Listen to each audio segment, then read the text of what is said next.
Hello, everyone. Welcome to the Other Job Podcast, a place where we explore all those tasks that are required for building high-performance teams, but we never seem to have enough time to do or to do well. We started this podcast to share learnings from being there and doing that for those who want to go there and do that, and to also hear from voices in the industry to share their own lived experience. Today, I'm thrilled to say that we're joined by Alex Shootman, CEO of Alkami, former CEO of Workfront, and the author of Done Right, How Tomorrow's Top Leaders Get Stuff Done. I can't think of a better guest. Welcome, Alex. Thanks for having me. I had to put stuff on the title because they wouldn't let me put the other word on. We understand. I remember those branding discussions kind of very well during our shared time at Workfront. I'm super excited about the discussion today. A lot of people that have worked with me since my time at Workfront know that I cite Alex and what I learned from Alex on a regular basis. And Alex, one of those things, by the way, like I remember everything, like the room we were in, the environment, like this moment has like a level of clarity in my memory that's a little bit impressive, I got to say. And it was when you proclaimed one day that frontline leaders have the hardest job in any company. And I thought to myself, here's the guy with what is probably the actual hardest job in any company, the CEO, saying that a role that is often overlooked actually has the hardest job in any company. Can you just share with our audience, like, what led you to that decision or that proclamation? Well, two things. One is, if you think about the job, it's the job where strategy meets reality, right? You know, me in my role, I could have a great idea and say, hey, we should go to a new market or we should have a new product. And then that hits the reality of a frontline team who is supposed to go into that new market. And from my perspective, I'm like, well, that's easy. It's the same buyer. They say the same things. And then the reality happens, right? And that salesperson or pre-sales engineer is now in front of somebody that they have no idea what they're doing. They don't know their job. They don't know their role. They don't know their pain. And they're trying to work through that. And that first line manager is in the middle of that. But what makes it harder for that first line manager is, so here they are in the intersection between strategy and reality. And then they have to do two things that are really, really hard. Number one, they can't completely get into the foxhole with their team, right? If their team's like, this is really, really hard, we're never going to be successful. They can't be like, you're right, it's really, really hard, we're never going to be successful. But they also have a responsibility to manage up and explain to leadership what part of the strategy is not actually going to work. And we all like to say it's easy to manage up, but we're tribal creatures. You kind of show people deference that you work for. And so that's why I've always thought this is a really, really hard job. It's where strategy meets reality. You're hearing from your team what doesn't work. You can't just agree with them. You have to figure out how to get them over the hurdle of the new. You've been asked to execute a strategy. And so you just can't say, no, the strategy doesn't work, so I'm not going to execute it. But you have to be able to communicate things that need to change with the strategy, which takes a lot of diplomacy. And so I just think that organization rises and falls on great frontline leadership. So like, that's incredibly complicated. That's an incredibly complicated set of skills and characteristics. Is that exacerbated by point B, maybe, that like most of the people that move into that role haven't been trained to do any of the things that you just described? Chris, I would tell you that the turnaround from my perspective, now I was running a field organization. I wasn't the CEO of BMC, but we went through a pretty big turnaround, and I think it was 100% related to investing in the frontline leadership team. We kind of sort of did it by accident. We woke up one day and realized we had a couple hundred frontline leaders around the world, and we were seeing that they didn't have certain skills. And in the beginning, it was kind of like, well, why did we hire that person? They don't have the skills. But then when you get to about the 100th person that doesn't have the skills, you start going, oh, we created something that we call first line of defense, and it was a purposeful investment in the frontline leaders of the field organization. And as that team lifted up their knowledge, skills, ability, and confidence, it just lifted the whole field organization. So that's a pretty gutsy investment. It seems obvious now, but we've all worked at companies, at least Chris and I have, where you take your top IC and you say, congratulations, you get a new job, and go figure it out. We've actually had someone on our podcast that had that exact experience. And so how do you go invest sort of the organizational capital to go like pull these folks out of the field, pull them out of their top performing IC capabilities, and say, this is something we're going to slow down and do to go faster? Well, I mean, the good news at BMC is Beecham was the CEO, and Beecham had grown up in sales. And so he also had a really good instinct for great sales leadership, great sales management. And so you have a conversation with the CEO that says,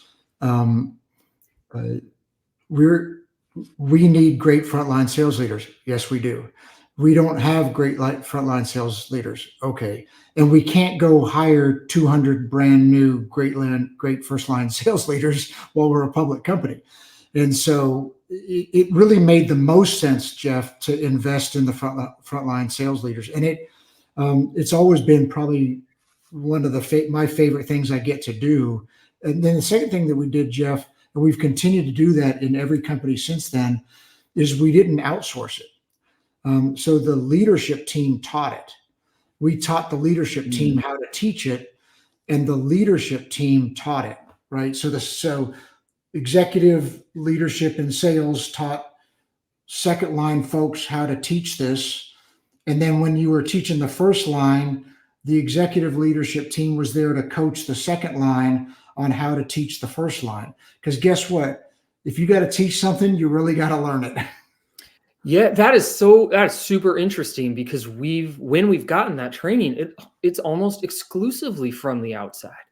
Now, we used outside people who were fantastic, but what we would kind of do is like 10 minutes before the next session, we would be in the green room helping the director. Okay, so how are you going to sell? How are you going to teach this? What question are you going to ask? What are you going to, and so then they would go in fully supported, but they were teaching. Yeah. So, Alex, so you just mentioned you've done this at every company you've been at since BMC. I was the fortunate recipient of said training during my time at Workfront. Vividly remember, in fact, in my drawer right here, I still have the workbook, just 18 inches away. It'd be more effective, though, I think, for folks to hear directly from you over those experiences. What are the, let's just call it, 3 common level ups and common skill gaps that you see as being most effective? Like if we had to start somewhere as leaders, it'd be these 3 areas. Yeah, the first one is the mistake we all make. We think to ourselves, if they like us, they'll do anything for us, right? We may not use those words, but we take the job and we kind of there's probably 5% of the population that takes the job and they just go, okay, if I could be the biggest jackwad on the planet, that's going to work. But if you just ignore that outlier, right? We've all met some of those men and women. But if you kind of go, the majority of managers go, man, if I just get them to like me, they'll do anything for me. And so what I think we all have to realize is there's this spectrum between respect and like. And we all start over here on the like side.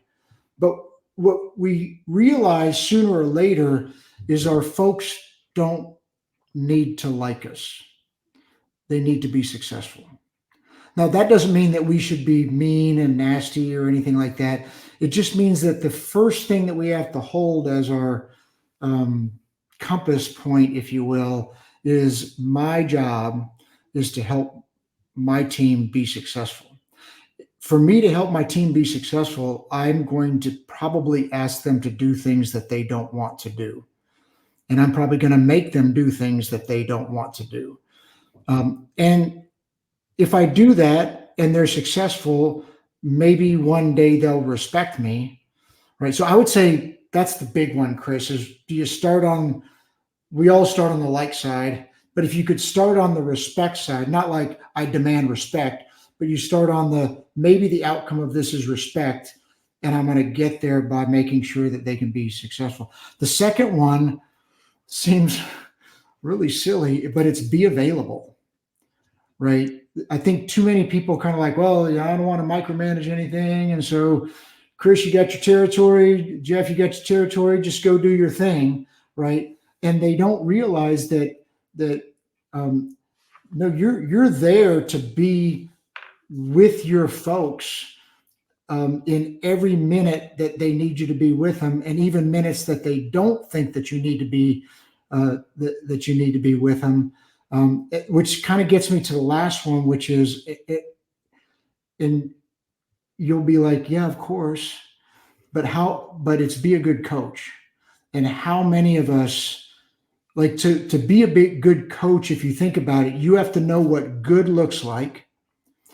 And you have to be so intimate with somebody that you watch them do their job, knowing what good looks like. And you can build a path that gets them from where they are to what good looks like. And you know when to show them, you know when to step away, right? And you know to never grab the wheel. And so I think, Chris, if I were to just say that the skills that I've seen in great frontline leaders are, are they focused on their folks' success? And that means they're going to ask them to do stuff that they probably don't want to do. Are they available to them, or did they just go hands off?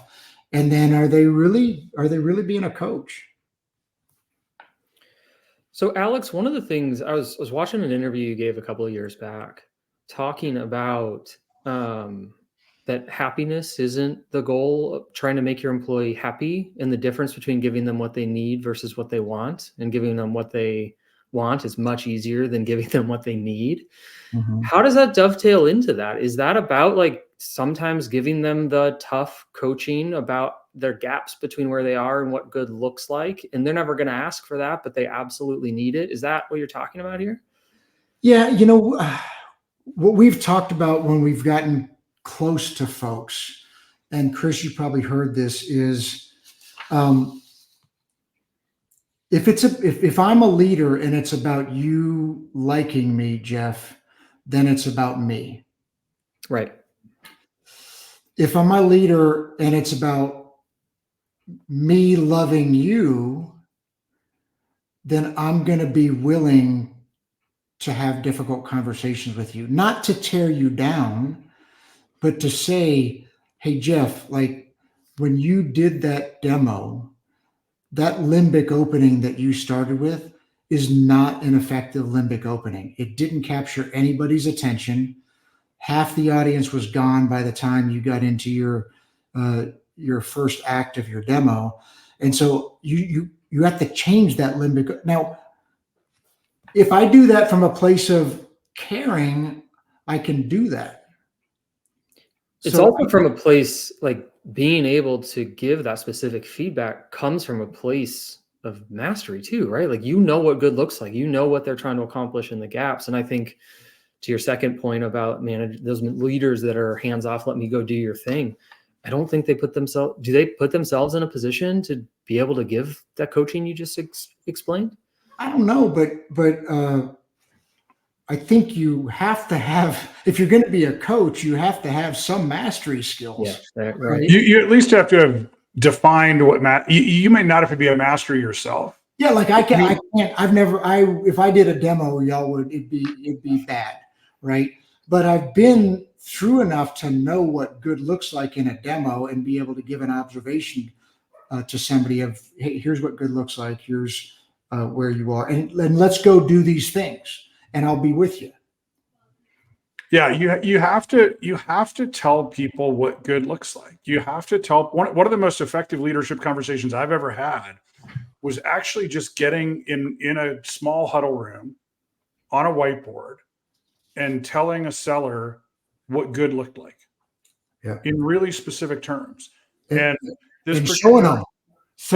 Well, yeah, and then you got to go lead, but literally just one conversation left. This seller was speechless. He says to me, nobody's ever explained the job and the clear like progression I need to make to get better to me. Like nobody had ever explained that to this person. And that was shocking. But I think Chris, I love the job of sales. I think sales is, if you hold to yourself that selling is exchanging what you have or what you know for what somebody else hopes for, it can be the most noble job on the planet, right? And it's a lot of fun, and you get good at it, and you create that hero in that customer who gets a promotion. It's awesome. It is awesome. So I want to talk in a little bit more detail about getting good at it. And it is in air quotes, and I think that the definition of it has gotten fairly complicated in the last, I don't know, let's call it decade. Whether it's social media or the rise of, very large enablement organizations and consulting firms to help you get better at it being selling. And just in the preamble to us starting the recording here, we were talking about kind of the fundamentals of sales and how important those are and how often they're overlooked. Can you just comment on that for me? Like what are the fundamentals? And if you had to tell your organization, I want you to divide up your time between developing fundamental skills and advanced skills, how would you weight their investment of time? Well, I wouldn't do anything advanced until I was really good at the fundamentals. That's for sure.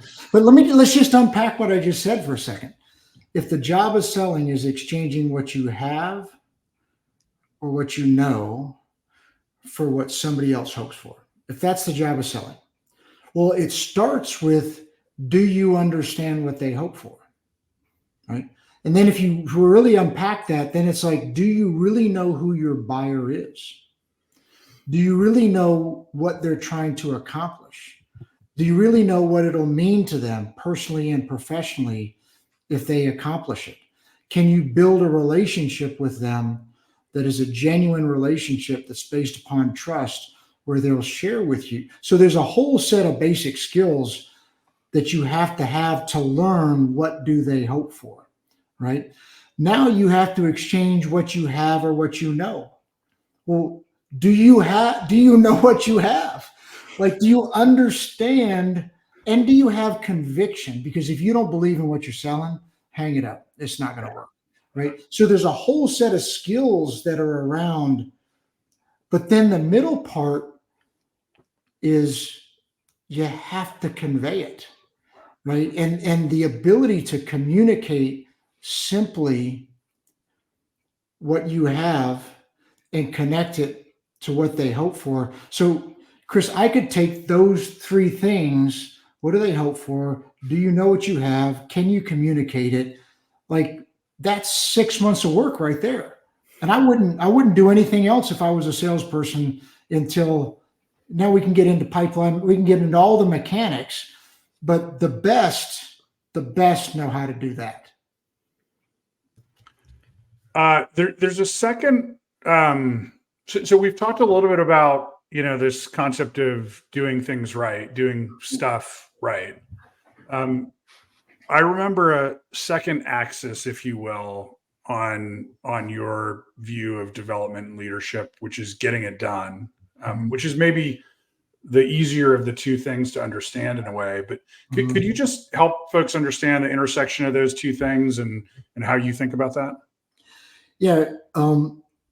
This started back at BMC, and it was really more of a cultural statement that said, if you thought about a 2x2 axis where the vertical axis is getting it done, the horizontal axis is doing it right, low to high, right? Bottom left-hand corner, you're not getting it done, you're not doing it right. Probably not a great place for you. Doesn't mean you're a bad person, right? Not a good fit.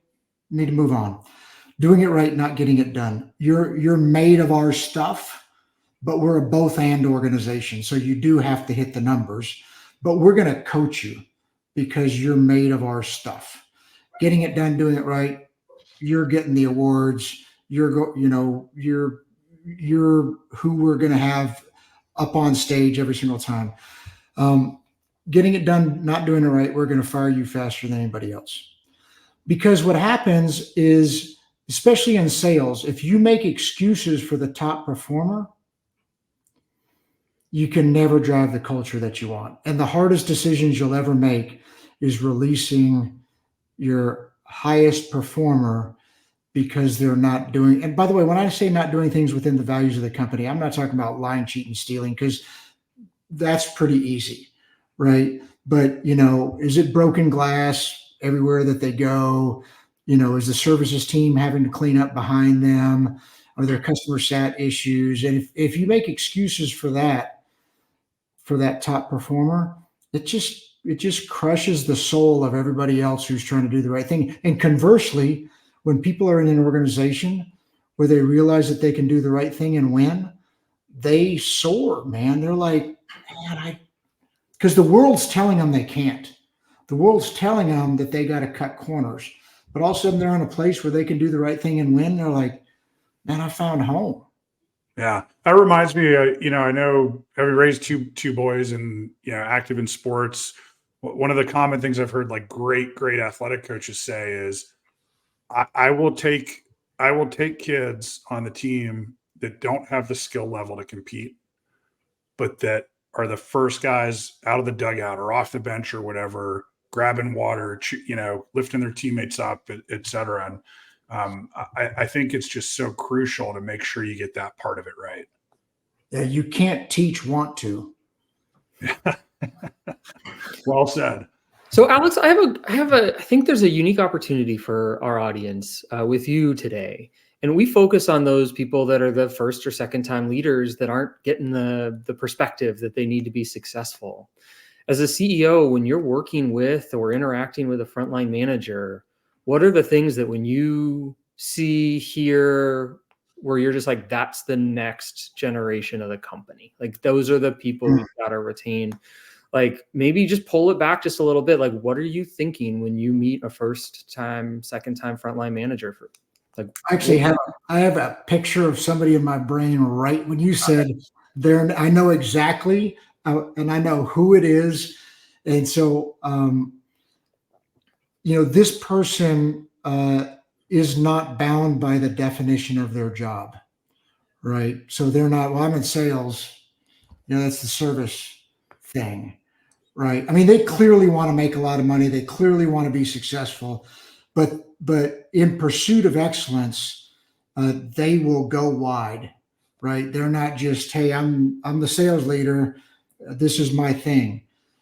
A total commitment to the customer, right? We are not going. Now, will we screw up stuff? Absolutely. We're a software company. We're going to screw stuff up, but this person will not do a bad deal for the customer to do a deal. No chance. I mean, I trust this person implicitly that they are not going to do a bad deal for the customer. Is in every tough moment with their team and is in no glory moments with their team. So when it's time for their team to get recognition, you cannot see them. But when it's the total suck, they are there glued to the side of their team. Role play every conversation, every customer conversation. They will not let their team not practice. They will not let their team not they understand. We talked earlier about the two fundamentals of sales are pipeline and skills, right? So they've got the most important things first, and then the other things.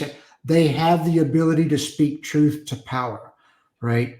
The first person that I meet that tells me that my stuff doesn't stink is the last person that I want as a frontline manager, because you need to know that you can get the truth in this job. And so this person absolutely will speak the truth to power. I could go on, but there's some things after doing this for a while, Right. you get pretty quickly, you see the top 5% just by how they walk. Yeah, that is incredibly insightful, I think. The other thing that I go back to a little bit of my learning, I was a first-time director, had a team of like 15 people, was really struggling. And I had our CFO pulled me aside and was like, don't forget, leadership is lonely. You're doing the right stuff. And as you're describing that person, it sounds like, how as a frontline manager do you build in that, or how do you as a leader build in that support network? Because your peers aren't your peers anymore if you've got promoted up. And how do you do that?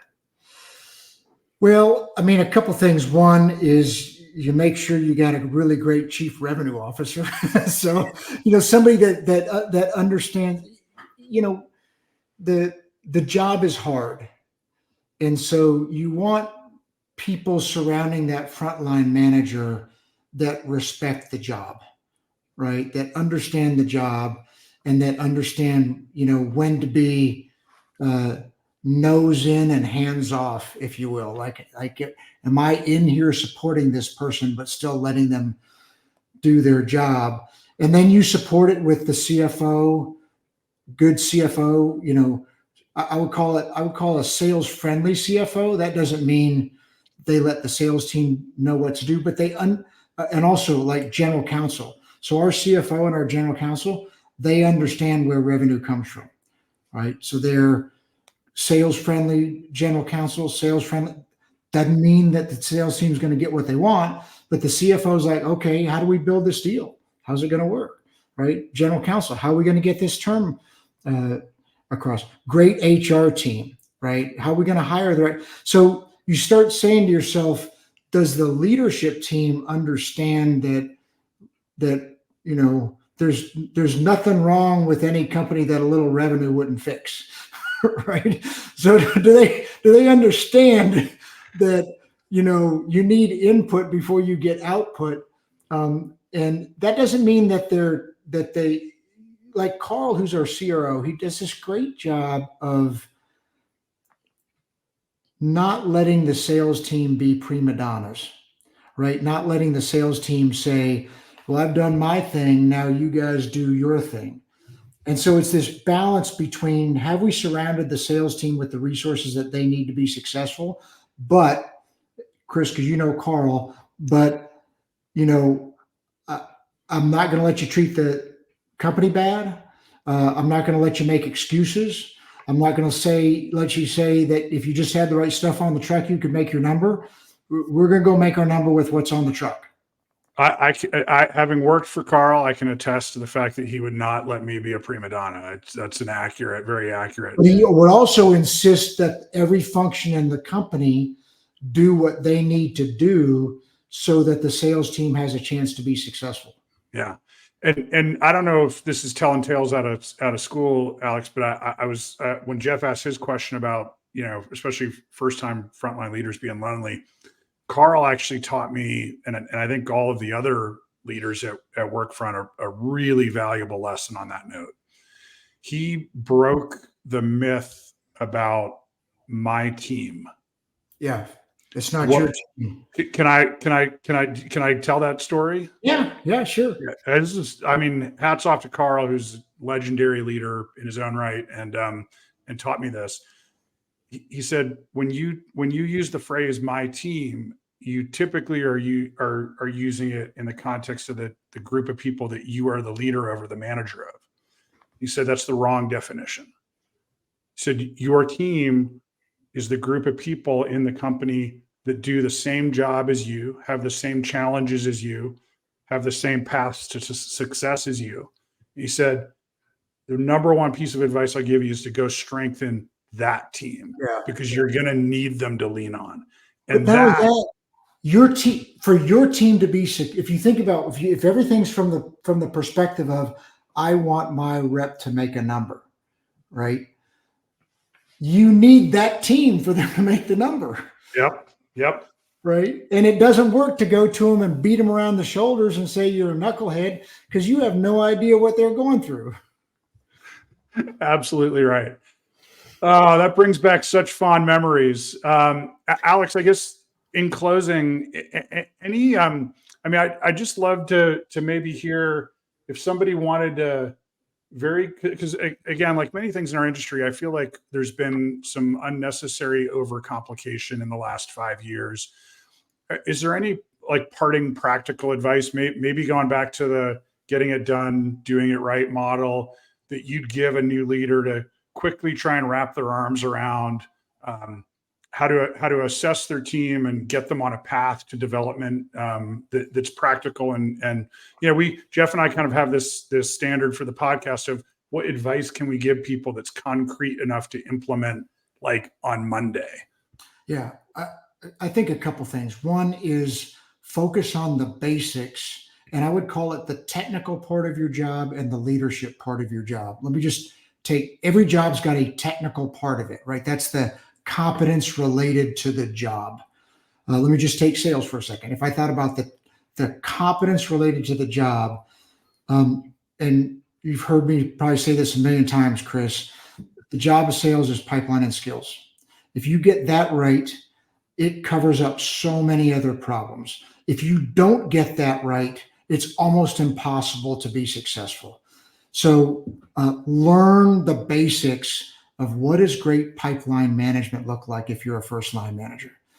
And then learn the basics of what's the skills that my people need to have, and how am I going to teach and coach them to have those skills? And most importantly, what kind of time allocation, right? So in my calendar, do I have an hour a week where I'm just spending time with the folks on my team on skills only?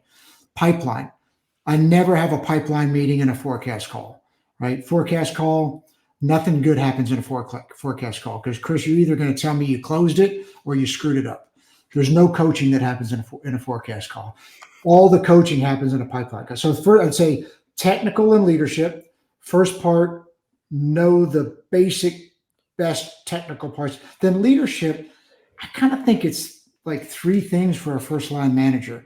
The first is, can you really listen? Actively listen, right? Where you're with the person and you're truly understanding what they're saying.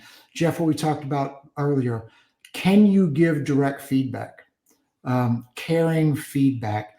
And then finally, can you translate the message? Can you take what the company's trying to accomplish, and can you connect your team to what the company's trying to accomplish? Because I'll close with this, Chris and Jeff. If you've got motivated people, they will create success. And motivated people need 3 things. And this is the job of the frontline manager. Motivated people need 3 things. Do they understand their role? Do they believe their role matters? And do they have an opportunity to be proud of their work? And if as a frontline manager, you can help people understand with clarity what their role is, connect it to something bigger than them, and provide them the tools and coaching so that they've got an opportunity to be proud of their work, you will be a great frontline manager. Alex, thank you so much for spending time with us. Really appreciate it. I know it's a busy time of year, wrapping up a year, kicking off a new one. As always, a wealth of insight and education. So thank you ever so much. You're welcome. It was a lot of fun. Jeff, nice to meet you. Chris, so good to see you again. You made my day. Likewise.